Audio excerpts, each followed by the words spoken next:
Pak Jokowi, Pak Prabowo, Mas Gibran ataupun elit-elit politik lainnya menganggap bahwa Gubernur Jakarta itu masih penting bagi mereka. Ini yang memungkinkan mereka menyebabkan mereka khawatir efek dari dukungan Pak Anies tersebut karena mereka sudah merasakan, mereka sudah membuktikan pada saat Pilpres dan Pileg yang lalu, sehingga ya harus turun gunung Pak Prabowo, Pak Jokowi dan Mas Gibran. Halo Tribuners, program Tribun Fokus hari ini kembali membersamai Anda bersama dengan saya Nila Irda. Tribuners, calon Gubernur Jakarta Ridwan Kamil mendapatkan dukungan dari Presiden ke-7 Joko Widodo. Sebelumnya RK atau Kang Emil ini juga mendapatkan endorse dari Presiden Prabowo Subianto. Bahkan tidak hanya itu saja, endorse juga didapatkan dari Wakil Presiden Gibran Rakabuming Raka yang sudah menginstruksikan untuk semua pendukungnya juga turut mendukung RK Suswono di Jakarta. All out-nya endorse dari tokoh-tokoh besar ini bersamaan dengan hadirnya endorse dari Anies Baswedan yang memilih untuk mendukung pasangan Pramono Anung dan juga Rano Karno di Pilkada Jakarta. Lalu bagaimana kemudian kita bisa melihat seberapa efektif endorse ini terhadap kemenangan para kandidat? Akankah all out-nya dukungan RK ini karena endorse dari Anies yang juga cukup menjadi ancaman bagi kemenangan Ridho? Saya akan membahasnya hari ini Tribuner, sudah tersambung melalui sambungan Zoom bersama dengan saya, Direktur Rumah Politik Indonesia, ada Bang Fernando Emas. Bang Fernando, terima kasih banyak sudah bergabung. Selamat sore. Selamat sore Mbak Nila, salam sehat. Salam sehat, terima kasih banyak Bang Fernando. Ini saya mau langsung saja ingin minta pengantar Ya. dari Bang Fernando. Ini lagi ramai sekali beberapa hari menjelang pencoblosan nanti tanggal 27 Pilkada, Bang. Endorse di Jakarta tampaknya sedang all out-nya. Ada Presiden ke-7 Prabowo, kemudian Presiden ke-7 Joko Widodo maksud saya, kemudian ada Presiden Prabowo Subianto dan juga ada Gibran yang kemudian mengatakan mendukung Ridwan Kamil dan juga Suswono di Pilkada Jakarta. Melihat bagaimana all out-nya endorse ini, sebenarnya bagaimana situasi Pilkada Jakarta, Bang, kalau dari analisa Bang Fernando? Ya, pertama saya melihat bahwa Jakarta itu masih begitu penting bagi partai politik ataupun bagi Presiden Republik Indonesia, karena eh, dengan keterlibatan beberapa tokoh penting termasuk Presiden, Wakil Presiden, ini membuktikan bahwa begitu pentingnya posisi Gubernur Jakarta. Berbeda misalnya dengan daerah-daerah lain yang tidak begitu gencarnya para tokoh-tokoh elit-elit politik yang begitu penting di negara ini tidak begitu gencarnya melakukan endorse terhadap salah satu calon gubernur ataupun wakil gubernur. Terus kemudian bahwa sangat mungkin ada sebuah analisa dari internal tim Koalisi Indonesia Maju Plus bahwa Jakarta itu calon yang mereka dukung sangat mungkin itu masih dikalahkan oleh Pak Pramono Anung dan Pak Rano Karno yang hanya didukung PDI Perjuangan. Berbeda misalnya kalau kita lihat Jawa Barat, Pak Deddy Mulyadi yang berdasarkan beberapa hasil lembaga survei, beliau itu cukup tinggi, jauh meninggalkan lawan-lawan politiknya, itu tidak begitu gencarnya didukung oleh tokoh-tokoh yang seperti Mbak Nila sebutkan tadi, baik itu Pak Jokowi, Pak Prabowo maupun Mas Gibran. Jadi ini membuktikan bahwa Pak Jokowi, Pak Prabowo, Mas Gibran ataupun elit-elit politik lainnya menganggap bahwa Gubernur Jakarta itu masih penting bagi mereka dan mereka begitu inginnya Gubernur Jakarta itu dimenangkan oleh Koalisi Indonesia Maju Plus. Artinya salah satu alasan yang juga terkuat mengapa tampak begitu all out begitu ya, jauh-jauh Jokowi dari Solo ke Jakarta untuk bertemu dan menyatakan dukungan terhadap Ridho. Ini juga karena kita melihat bagaimana tren elektabilitas Ridho di Jakarta yang juga justru bukannya semakin naik tapi justru semakin turun ya, Bang Fernando. Ya, ya.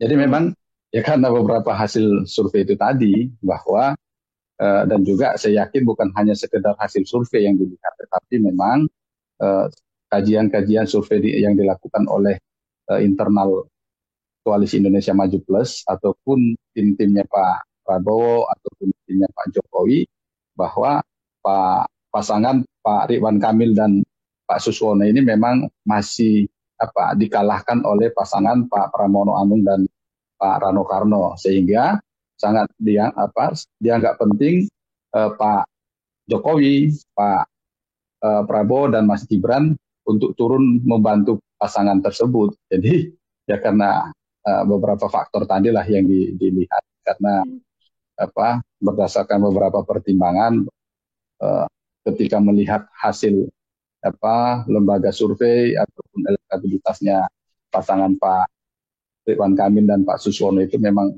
masih berpeluang kalah di tanggal 27 November yang akan datang.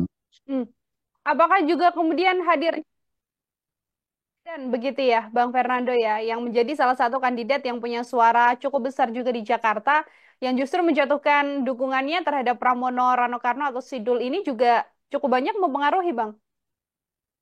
Ya, apalagi kalau gini, saya melihatnya kan pertama bahwa untuk melihat kekuatan tokoh-tokoh ini kan berdasarkan hasil pemilu yang lalu, pilpres yang lalu. Bagaimana misalnya hasil pilpres di bulan Februari yang lalu, Pak Prabowo dan Pak Anies Baswedan itu kan hampir sama, hanya selisihnya 0,6% untuk Jakarta. Terus kemudian bahwa Pak Prabowo walaupun tidak secara jelas, secara tegas dinyatakan didukung oleh Pak Jokowi, ya kita sama-sama tahu lah bahwa posisi Pak Jokowi memang mendukung Pak Prabowo dan Mas Gibran pada saat pilpres yang lalu. Tetapi nyatanya tidak begitu berpengaruh, memberikan perbedaan yang cukup signifikan perolehan suara Pak Prabowo dan Pak Anies. Ini membuktikan bahwa Pak Anies memang sangat berpengaruh di Jakarta. Terus kemudian bagaimana perolehan suara partai ataupun perolehan kursi di DPR di Jakarta. Partai-partai pengusung Pak Anies itu memperoleh peningkatan di Jakarta. Ini juga membuktikan bahwa Pak Anies itu memiliki pengaruh, sehingga dukungan Pak Anies ini kan akan sedikit banyak akan memberikan pengaruh terhadap pasangan Pak Pramono dan Pak Pramono Anung dan Pak Rano Karno, sehingga ini kan membuat sesuatu kekhawatiran bagi Koalisi Indonesia Maju, karena akan semakin berpeluang Pak Ridwan Kamil dan Pak Suswono itu akan dikalahkan oleh Pak Pramono Anung dan Pak Rano Karno. Meskipun di sana juga ada PKS yang punya baseline pendukung di Jakarta ini cukup besar, Bang Fernando. Apakah juga kemudian faktor partai ini tidak lebih besar dari faktor tokoh seperti Anies Baswedan untuk menjatuhkan pilihan di Jakarta, Bang? Ya, memang ada PKS, terus kemudian ada PKB dan Nasdem di sana yang merupakan bagian partai pendukungnya Pak Anies. Tetapi kita melihat bagaimana perolehan suara Pak Anies yang juga mampu meningkatkan juga perolehan suara partai Nasdem, PKS, dan juga PKB. Justru kan yang menerima efek dari ketokohan Pak Anies ini adalah ketiga partai tersebut. Sehingga ini yang memungkinkan mereka menyebabkan mereka khawatir efek dari dukungan Pak Anies tersebut, karena mereka sudah merasakan, mereka sudah membuktikan pada saat pilpres dan pileg yang lalu bahwa begitu berpengaruhnya ketokohan Pak Anies di Jakarta, dan bagaimana loyalis-loyalisnya Pak Anies ini memang memiliki kemampuan yang itu cukup dianggap akan memberikan pengaruh terhadap pasangan Pak Pramono Anung dan Pak Rano Karno, sehingga ya harus turun gunung Pak Prabowo, Pak Jokowi dan Mas Gibran, karena kalau dukungan Pak Anies dianggap biasa-biasa saja, saya yakin tidak akan sampai ada endorse dari Pak Jokowi, Pak Prabowo dan Mas Gibran terhadap pasangan Pak Ridwan Kamil dan Pak Suswono. Hmm. Oke, kalau kita hitung-hitungan seperti itu ya, Bang Fernando, artinya punya pengaruh atau efektivitas yang juga sangat besar. Endorse dari Anies Baswedan ini kalau kita bandingkan dengan endorse Jokowi, Prabowo, Gibran. Ini kan tiga tokoh yang juga cukup besar juga di nasional begitu ya, Bang Fernando. Bagaimana efektivitas dari dukungan atau endorse tokoh besar ini, Bang?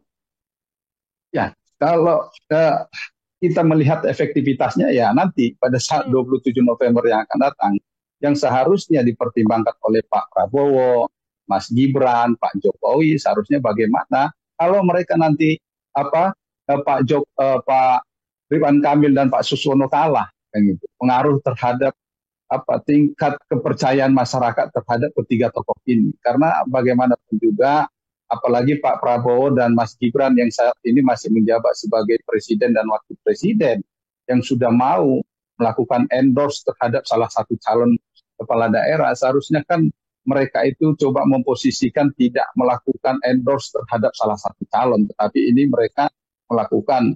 Kalau sampai kalah calon yang mereka endorse, ini kan akan berpengaruh tidak baik sebenarnya terhadap nanti misalnya kalau seandainya Pak Pramono Anung dan Pak Rano Karno yang memenangkan kontestasi, kan akhirnya Mhm. ada catatan dalam perjalanan hubungan mereka, para tokoh-tokoh bangsa ini, bahwa eh, pernah ketika Pilkada Jakarta dimenangkan oleh Pak Pramono Anung dan Pak Rano Karno yang merupakan lawan politiknya Pak Prabowo dan Mas Gibran yang merupakan presiden wakil presiden. Berarti ini kan mempengaruhi ke tingkat kepercayaan masyarakat terhadap kedua tokoh tersebut. Akhirnya ini sangat dikhawatirkan nanti akan mempengaruhi kepemimpinan mereka selama 5 tahun ke depan. Mhm. Oke, artinya bagaimana keputusan Prabowo ataupun Mas Gibran yang saat ini menduduki kursi di istana begitu ya bisa mempengaruhi kinerjanya selama 5 tahun dengan catatan Ya, negatif kalau misalnya nanti RK Suswono justru tidak menang dalam kontestasi. Ini kan kalau kita lihat trennya kan memang elektabilitas Pramono Rano Karno atau Sidul ini kan terus naik begitu ya, Bang ya, Fernando. Kemudian RK Suswono ini turun dan paslon satunya adalah Darmakun yang memang stuck di angka itu-itu saja begitu. Kalau dari ya. analisa Bang Fernando, apa sih faktor yang kemudian membuat elektabilitas Pramono naik, RK justru turun?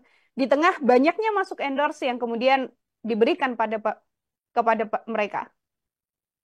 Pertama, eh, masyarakat pasti mengingat catatan dari Pak Ridwan Kamil ketika beliau masih menjadi gubernur Jawa Barat.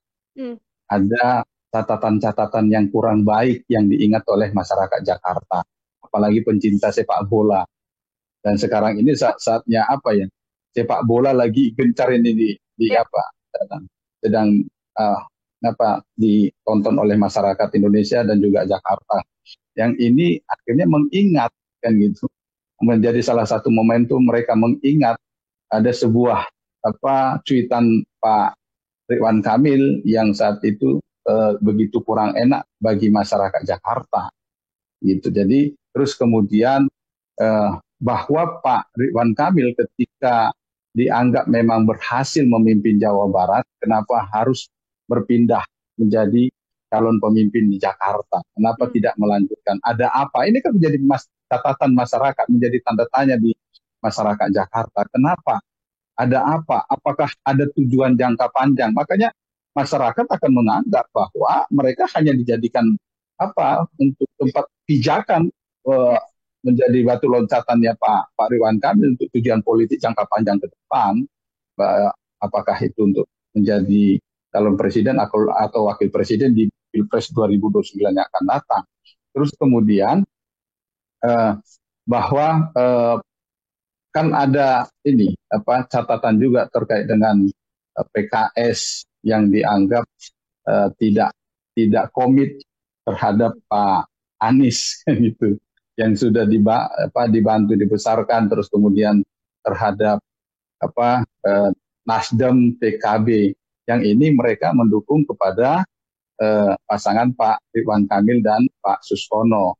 Dan ini kan dianggap bahwa bentuk pengkhianatan mereka terhadap Pak Anies, ya tentu mereka tidak akan mendukung calon yang didukung oleh ketiga partai tersebut. Ini dari para loyalisnya Pak Anies Baswedan. Terus kemudian kalau dari sisinya Pak Dharma Pangrekun dan Pak Kun. Jadi kalau kita lihat memang kan nilai jual dari kedua tokoh tersebut kurang begitu mendapat perhatian dari masyarakat Jakarta. Apalagi selama ini isu yang dimainkan oleh Pak Dharma itu kan isu-isu yang coba mempengaruhi terkait dengan pandemi yang lalu. Seharusnya ketika Pak Dharma memang memiliki data, silakan ungkap data itu sehingga masyarakat percaya. Dan masyarakat juga tidak hanya sekedar ingin mengetahui tentang pandemi, tetapi ada persoalan-persoalan Jakarta yang harus bisa diselesaikan. Apa kira-kira yang ditawarkan oleh Pak Dharma, pasangan nomor 2 tersebut, sehingga bisa menarik perhatian, bisa menarik hati dari masyarakat Jakarta sehingga menentukan pilihan kepada mereka. Tetapi nyatanya selama ini tidak bisa menjawab apa yang menjadi kebutuhan, apa yang menjadi keinginan, kerinduan dari masyarakat Jakarta, sehingga ya menjadi stuck elektabilitasnya Pak Dharma dan Pak Kun. Kemudian kalau kita lihat pasangan Pak Pramono Anung dan Pak Rano Karno. Pak Rano Karno ini kan memang sedang mengingatkan kembali tentang Sidul. Ini salah satu strategi yang pas memang. Tetapi bagaimana juga mereka, saya yakin ini apa yang mereka tawarkan itu memang sesuatu yang bisa diterima oleh masyarakat dan dianggap itu menjadi kebutuhan, sehingga terjadi tren peningkatan. Sementara di pasangan nomor 1 terjadi penurunan, dan kemudian di pasangan nomor 2 stuck. Ya karena ya seperti itu, mereka tidak bisa memahami apa yang menjadi kebutuhan masyarakat. Dan juga apalagi beberapa catatan penting terhadap Pak Ridwan Kamil. Ada beberapa janji, ada beberapa program misalnya untuk pembangunan tempat wisata tingkat internasional di Jawa Barat, ternyata itu gagal dilakukan. Terus kemudian tentang wacana untuk pemindahan kantor Gubernur Jawa Barat yang juga batal dilakukan, dan itu coba ditawarkan di Jakarta. Ya, masyarakat kan melihat bahwa ketika itu di Jawa Barat belum terlaksana, kok malah pindah ke Jakarta. Seharusnya program-program yang belum terlaksana, ya seharusnya Pak Ridwan Kamil berkeinginan untuk melanjutkan kepemimpinannya di Jawa Barat, sehingga program-program yang selama ini tertunda itu bisa terlaksana. Inilah yang menjadi catatan penting masyarakat. Kenapa masyarakat melihat Pak Ridwan Kamil itu tidak patut untuk terus kemudian ditingkatkan elektabilitasnya. Akhirnya ya kecenderungannya bahkan turun, walaupun tidak terlalu signifikan. Tetapi pada Pak Pramono Anung dan Pak Rano Karno malah sebaliknya, terjadi peningkatan. Dan masyarakat lebih melihat bahwa pasangan nomor 3 tersebut layak diberikan kepercayaan untuk menjadi calon gubernur, wakil gubernur di Jakarta. Makanya tinggal kita tunggu saja kira-kira nanti endorse siapa yang berpengaruh. Apakah endorse-nya Pak Anies Baswedan, atau endorse-nya Pak Joko Widodo, atau Pak Prabowo dan Mas Gibran yang akan memberikan pengaruh kepada pasangan nomor 1 atau nomor 3. Oke, ini ada sejumlah lembaga survei juga kan sudah mengatakan bahwa bagaimana elektabilitas Pramono Rano ini di angka 48 atau 45 ke atas begitu ya Bang Fernando ya. Sementara di posisi nomor 2 adalah Ridho atau RK Suswono begitu yang masih di 36 sekian. Kalau dari analisa Bang Fernando sendiri, dengan perolehan sementara elektabilitas untuk pasangan Pramono Rano, apakah mungkin kemudian nanti Pilkada Jakarta ini berpotensi untuk bisa dimenangkan dengan satu putaran saja, Bang? Kalau kita melihat tren untuk elektabilitas dan juga adanya swing voter yang belum menentukan pilihan dan jumlahnya masih lumayan, ini memang masih berpotensi untuk bisa dimenangkan satu putaran. Tetapi tinggal bagaimana pasangan nomor 3 tersebut bisa memanfaatkan waktu yang tinggal 7 hari ini Mm. untuk bisa lebih meyakinkan masyarakat yang belum yang belum menentukan pilihan mereka agar bisa memilih mereka dan gitu. Jadi tinggal bagaimana eh, tim ataupun pasangan nomor 3 bisa melihat kira-kira dari swing voter itu apa kelompok mana, terus apa persoalannya, terus kemudian kenapa mereka belum menentukan pilihan. Ketika mereka bisa bisa mencari itu dan bisa memberikan solusi jawaban kepada para pemilih, ya sangat mungkin bisa memenangkan Mm. kontestasi. Tetapi malah sebaliknya juga, ketika pasangan Pak Ridwan Kamil dan Pak Susono bisa juga melihat persoalan, terus kemudian misalnya ada sesuatu langkah-langkah yang strategis dan itu kejutan bagi para pemilih Jakarta, sangat mungkin akan juga bisa mengimbangi dan akhirnya menciptakan 2 putaran. Jadi tinggal Mm. bagaimana masing-masing tim ini bisa coba meyakinkan dari para pemilih yang belum menentukan pilihannya, Mm. sehingga sehingga apakah bisa menambah kepada calon nomor 1 atau nomor 3, tinggal bagaimana masing-masing tim. Oke, masih sangat terbuka ya, Bang Fernando ya, dan masih banyak hal yang kemudian bisa terjadi, apalagi di menit-menit akhir begitu menuju pencoblosan tanggal 27 ini masih banyak hal yang kemudian bisa mengubah peta elektoral yang juga sudah ada. Terakhir dari saya, Bang Fernando, upaya apa atau mungkin masihkah ada senjata akhir bagi masing-masing kandidat di Pilkada Jakarta begitu ya, untuk kemudian bisa merebut suara masyarakat di Jakarta sendiri dan nantinya memenangkan Pilkada ini? Ya, bisa saja ini kan ada kejutan-kejutan tadi, Hmm. langkah-langkah apa yang dicoba ditawarkan eh, oleh para calon kepada masyarakat Jakarta. Misalnya ada sebuah komitmen yang ditawarkan, misalnya pasangan Pak Ridwan Kamil bukan saja sekedar melakukan pendekatan-pendekatan kepada para pendukung sepak bola Jakarta, tetapi ada upaya lain misalnya yang dilakukan yang dianggap itu bisa menyentuh para pecinta sepak bola Jakarta, ya ya kita nggak tahu.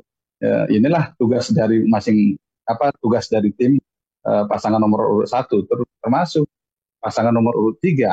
Jadi karena berdasarkan hasil lembaga survei tadi hitungannya hanya tinggal ingin memperoleh 2% sekitar 2%, ya ini kan mungkin saja mereka bisa membuat janji politik atau komitmen, misalnya tidak bisa melakukan ini kalau tidak bisa berhasil dalam 1 tahun 2 tahun kami akan mundur, akan menjadi gubernur. Ya bisa, ya tinggal bagaimana apa sih yang coba mereka tawarkan kepada masyarakat Jakarta terkait dengan program-program mereka. Terus kemudian masyarakat bisa melihat apakah program yang ditawarkan itu realistis atau tidak, Hmm. atau sekedar janji, atau hanya sekedar ingin mencuri hati masyarakat. Tapi begitu diberikan, mereka akan mengingkari. Jadi ya tinggal inilah, apalagi masyarakat Jakarta ini kan ya sangat dekat dengan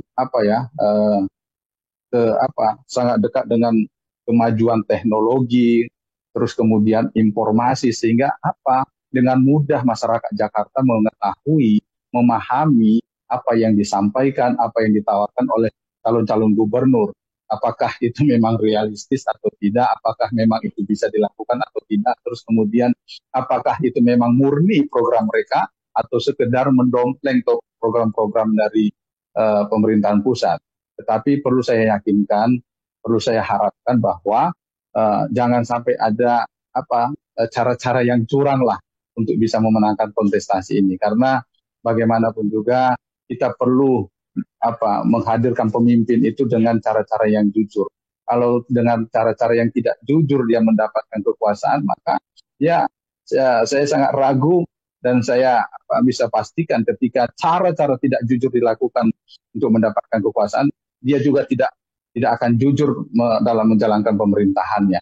Makanya saya berharap juga para tokoh bangsa, para pejabat negara kita, baik itu Pak Prabowo, Mas Gibran ataupun Pak Jokowi, kalaupun mendukung Pak Ridwan Kamil ataupun pasangan nomor 1, ya silakan dengan cara-cara yang jujur, Hmm. jangan ada cara-cara yang tidak pas, yang bertentangan dengan undang-undang, ataupun yang cara-cara yang tidak patut. Karena bagaimanapun juga sebagai tokoh bangsa, sebagai tokoh-tokoh politik yang menjadi panutan memberikan pendidikan politik kepada generasi penerus bangsa kita. Karena kalau kita ingin Indonesia emas di 2045, tentu harus ditunjukkan oleh pemimpin-pemimpin yang jujur, oleh pemimpin-pemimpin yang bersikap adil, bijaksana, dan taat kepada undang-undang ketika mereka memang